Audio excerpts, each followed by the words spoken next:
un estudio de Okumura que realizó cortes e hizo un estudio de cortes histológicos por medio de la diafragmación.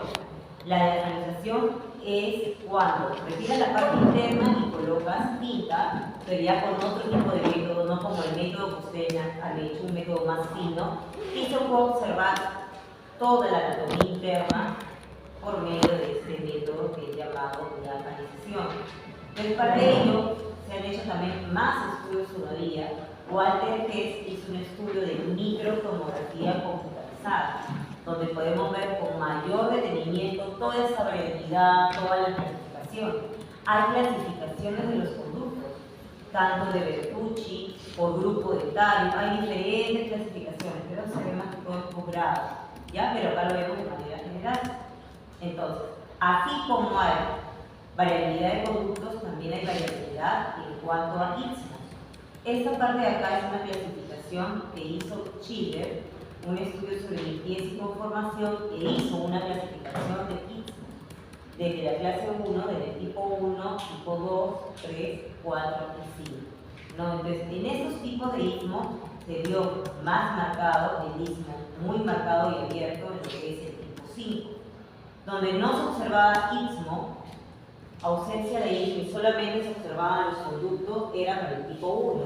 Si se observaba una línea muy fina y muy delgada, es el 2, ¿no? Es de acuerdo al grosor del istmo. Cuando ustedes hacen la apertura cameral y observan el piso, no en todos los dientes, no sé si se habrán dado cuenta, no en todos se ve el istmo clarito, no en todos, en algunos se ve muy leve, que así dicen, ¿no? Que tienen que tener bastante cuidado cuando van a la cameral. ¿Por qué es importante esto del istmo?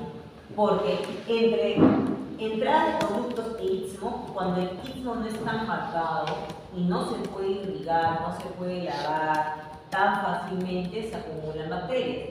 Se colonizan las bacterias, por ende se van a proliferar, se van a multiplicar. Entonces ahí menciono restos de tejidos potencialmente infectados en las aletas y el istmo, después de la preparación con instrumentos rotatorios. Cuando hablan de instrumentos rotatorios, hablan de instrumentos mecanizados, ¿no? Entonces, uno trabaja, así trabajan con manuales. ¿Qué hacemos? Trabajamos con manual, hacemos fuerzas balanceadas, ¿y qué hacemos? Trabajamos la entrada del conducto radicular. Pero ¿qué pasa con estas aletas? Eso no lo trabajamos. Entonces, ¿cómo retiramos esta parte? Con lavado y aspirado, con irrigación y aspiración, con irrigación y aspiración. Entonces, ¿cómo podemos definir la palabra irrigantes? ¿Qué son los irrigantes? Son líquidos que se encargan de inactivar residuos o disolver tejido. ¿Y qué es lo que busca? Destrucción de los microorganismos, como también eliminar el barrido de eliminar.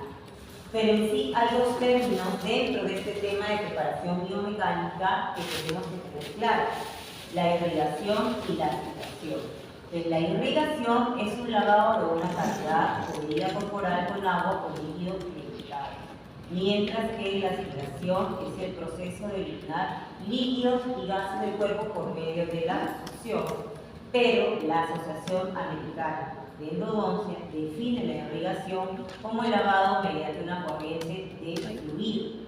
En endodoncia, la irrigación intraconducto, dentro del conducto, facilita la remoción física de materiales en el interior de los conductos e introducción de químicos, porque ustedes no solamente quieren lavar, también lavan, ingresa el líquido que quieren aspirar, porque no puede ser solo irrigación. Ustedes si lavan, ¿qué se queda ahí?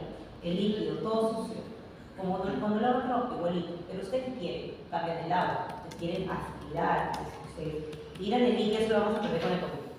Ponen el líquido, presionan el émbolo de la jeringa, cae el líquido y ¿qué pasa? Aspira. Eso es lo que ustedes quieren hacer, quieren lavar dentro del conducto. ¿Me puedes trazar un ratito? ¿Acá? Entonces hay objetivos de la irrigación y aspiración. Tres objetivos importantes. Primero, disminuir la cantidad de bacterias de los conductos. ¿Cómo elimina esa cantidad de bacterias?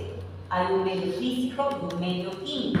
El medio físico es por el arrastre de la irrigación y la aspiración. El medio químico es de acuerdo a la sustancia empleada, el irrigante que ustedes van a utilizar, ya sea clorexidina o cloruro de de sodio, de agua, el irrigante que ustedes van a utilizar, la sustancia empleada va a ser el medio químico. Segundo objetivo, facilitar la acción de corte de la lima. Esta acción de corte va a ser el medio mecánico. Facilitar el contacto de medicamentos intraconducto para la limpieza de las paredes del final. Todos esos objetivos es lo que ustedes quieren lograr cuando hacen irrigación y la aspiración. Entonces, ¿qué hacemos? Preparamos medio mecánico, ¿no? Preparamos. Luego, ¿qué hacemos? Irrigamos y aspiramos, medio físico. Y luego, por medio del irrigante empleado, ¿qué hacemos? Acción bactericida, medio químico. Entonces, estas técnicas de limpieza del producto, ya elijan la apicocoronal, la de retroceso, la convencional, la telescópica, sea la técnica que ustedes elijan para la instrumentación, esta tiene que tener un efecto antimicrobiano. Sin olvidar que existen conductos ovales, de forma cintada. Hay muchos que a veces les ha venido una pieza 1-4, 2-4, que sabemos que tienen dos conductos, pero sin embargo se unen. O a veces les ha venido unirradiculares, que no es exactamente un circulito, sino que es así, ojival. Te tienes que pegar a la pared vestibular, a la pared lingual, de palatina, ¿no? Entonces, hay diferentes formas de entrada de los conductos. También queremos limpiar los túbulos intestinarios, el sistema de conductos en su totalidad, para así disolver los tejidos blandos, efecto antimicrobiano, inactivación de los lipopolisacáridos bacterianos. Entonces, ¿de qué depende esto? Del volumen del irrigante. ¿Y qué irrigante vamos a utilizar nosotros? Hipoclorito de sodio con NPA. Eso es lo que se utiliza en la Científica del Sur para nosotros activar el irrigante. ¿Y qué tipo de activación hacemos del irrigante acá en la científica? Nosotros lo activamos de una manera manual. Esa activación manual se le llama activación dinámica manual. No se olviden esa palabra. Activación dinámica manual es la activación que nosotros hacemos con el poquito de Bucapercha acá en la Científica del Sur.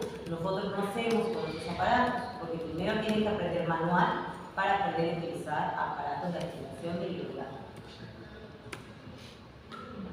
Entonces, aquí se menciona la actividad de varios irrigantes contra los microorganismos.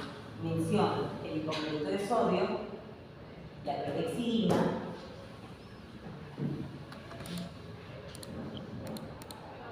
aquí está, arriba, ¿no es cierto? Hipoclorito de sodio, clorhexidina, el MTAD y el hidróxido de calcio.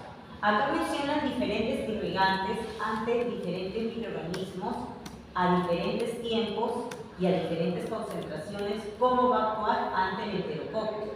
Cuando yo utilizo el irrigante, utilizo diferente volumen, diferente concentración y diferentes frecuencias. Para cada irrigante es diferente. También menciona la especie de Actinomyces, la especie de Candida, también ante los mismos irrigantes, ante la misma solución. Entonces, ¿qué es barrilla dentinario o barrilla dentinal o smear layer?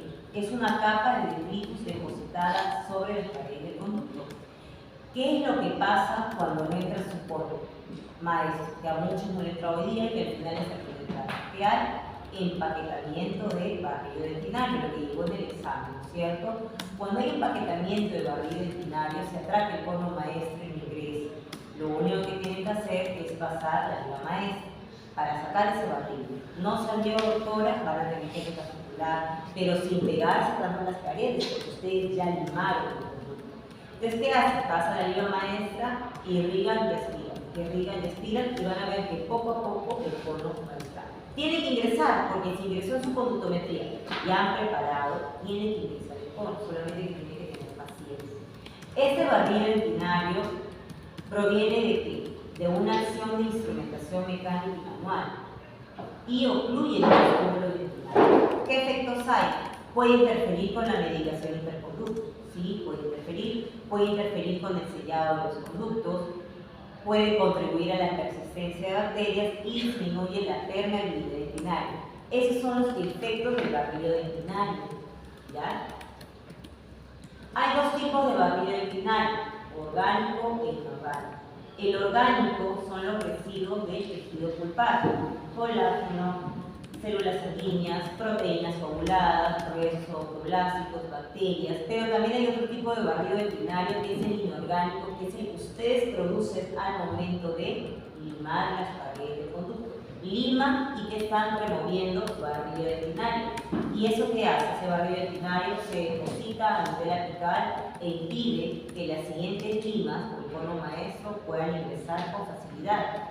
Si no ingresan con facilidad un instrumento o un cono maestro, ¿qué quiere decir? Que la permeabilidad veterinaria ha disminuido. ¿Por qué? Por el barrido veterinario. Por eso que uno de los efectos de este barrido veterinario, ¿cuál es? Alterar el cedido de los conductos, disminuir la permeabilidad veterinaria. ¿Cierto? Entonces, acá se menciona una gran lista de las características de un irrigante irrigado. ¿Qué hora es? 12:30. Estas son todas las características de un irrigante irrigado. Ser herbicida, fungicida, que no irrite los tejidos periapicales, que es lo que se busca de todo material orológico. Mantenerse estable en solución. Tener un efecto antimicrobiano prolongado que dure en el tiempo. Ser activo en presencia de sangre, suero y derivados proteicos del tejido, se refieren a exudados, por ejemplo. Tener una tensión superficial baja. No interferir en la reparación de los tejidos periapicales, o sea, que permita que los tejidos periapicales se puedan reparar. No tener las estructuras mentales. Poder inactivarse en un medio de cultivo.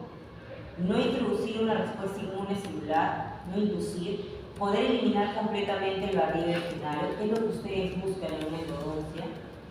No ser antigénico, tóxico ni carcinogénico. No tener efectos adversos sobre la capacidad de sellado, sobre la electricidad expuesta, ser práctico de fácil aplicación y ser relativamente económico. Factores que van a influir en mi irrigación. ¿Qué puede interrumpir mi irrigación? La variabilidad anatómica, las características internas del diente. No es lo mismo irrigar un conducto bilateral o un conducto recto. Ustedes mismos se han dado cuenta del instrumental. Colocan un cono maestro recto, va a entrar más fácil, que es diferente a que entre un cono en un conducto mesovesicular en la primera muela superior. Es muy diferente. No va a entrar con facilidad el cono, por ende va a haber una interferencia en nuestra irrigación. Glide path o patencia del conducto también son factores que influyen en la irrigación. Lima de patencia, solamente una alumna me contestó que era lima de patencia. Y nadie me contestó lima de patencia, solamente una alumna. ¿A ver? Tú también creo, ¿no? Ah, entonces fueron dos. Yo. Lima de patencia, eso les expliqué con un dibujo, les expliqué las dos teorías. Yo quería esa pregunta. Ya, entonces, ¿qué es glide path? Permeabilización. Permeabilización del mar, ¿cierto? Entonces, ¿qué puede influir en la irrigación? Características internas del diente, el glide path o la patencia, la lima de patencia del conducto, la calidad del irrigado, la cantidad del mismo y la frecuencia con que yo voy a irrigar el mismo. Para eso hay soluciones irrigadoras, donde nuestro gol estándar va a ser el hipoclorito de sodio. Este hipoclorito de sodio va a tener tres tipos de reacciones en su procedimiento. Yo no quiero que se aprendan las fórmulas, pero por lo menos tienen que saber de qué forma participa el hipoclorito de sodio en el momento del cultivo. Tiene una reacción de saponificación, que al contacto con los ácidos grasos los transforma en jabón y glicol. Tiene una reacción de neutralización de aminoácidos y tiene una reacción de cloraminación. Esta reacción de cloraminación va a haber dos. Va a haber un aumento de pH en el lado derecho, va a haber un aumento de pH donde va a haber una disolución orgánica, porque sabemos que el hipoclorito de sodio es un disolvente orgánico. ¿Qué significa disolvente orgánico? Que va a disolver la pulpa. Cuando ustedes ven, hacen una apertura capilar y el diente sangra el conducto empieza a sangrar, ¿qué es lo primero que hacemos? Irrigamos y lavamos. ¿Con qué? Con hipoclorito de sodio. Para que ese empiece a sangrar disminuya, aminore o en todo caso desaparezca. También, ¿qué hacemos? Hay pulpa, demasiada pulpa, ¿qué hacemos? Hipoclorito de sodio para que se pueda disolver la pulpa. Y con una cubeta removemos toda la pulpa, ¿ya? Entonces, por eso la dice. Aumento de pH, disolución orgánica, disminución del pH, que es porque va a haber una actividad antimicrobiana por parte del hipoclorito de sodio. Y por último, la reacción de cloramización. El hipoclorito de sodio tiene diferentes propiedades: amplio espectro, antibacteriano, disolvente de tejido orgánico, lubricante. Pero ¿qué hacemos nosotros? Introducimos el hipoclorito de sodio, ¿qué hacemos? Estamos lubricando el producto, porque nosotros queremos que las limas no entren en seco, entre con el producto lubricado para que no haya separación del instrumento. Hidrosoluble, tiene un pH alcalino de 12.5, baja tensión superficial y blanqueador. La concentración. La concentración nos va a dar una alta capacidad antimicrobiana, remoción del biofilm y lo que es la biocompatibilidad. ¿Cuáles van a ser las desventajas del mismo? Que no va a remover el barrido intestinal. Una cosa es que sea disolvente orgánico, pero no va a remover el barrido intestinal. Irrita tejidos periodontales, sí, porque si este hipoclorito se extravasa fuera del periápice, va a irritar todo lo que son los tejidos. Cuando hay extravasación de hipoclorito de sodio, ¿qué pasa? El paciente rapidísimo va a sentir dolor, muy rápido. O se le hincha la cara de manera inmediata, o le genera dolor, o va a sentir sabor a lejía. El paciente le va a decir, sabe a lejía, muy rápido. A mí me pasó extravasión de hipoclorito hace años, cuando aún no llevaba la especialidad y recién estaba trabajando. Cuando uno recién sale de la universidad y empiezas a trabajar en otras clínicas, tienes que hacer un poco. Ahora, que tienes la suerte de ni bien salir de la universidad o del consultorio, sí es bueno por una parte, pero a veces tú aprendes de tus otros compañeros. Cuando trabajas en clínicas, tus compañeros de los costados, algo ellos van a saber que tú no sabes y tú vas a saber algo que ellos no saben. Y entre ustedes se ayudan. O revisan, o estudian juntos y se aprenden. Así yo aprendí y así supe que quería todo, porque quería también otra especialidad, pero ahí mismo me por ejemplo. Entonces, esa vez estaba haciendo una pieza puntual. Y justo estaba investigando y la paciente rapidísimo me dijo, doctora, me duele horrible, siento que me quedo. Yo ya había leído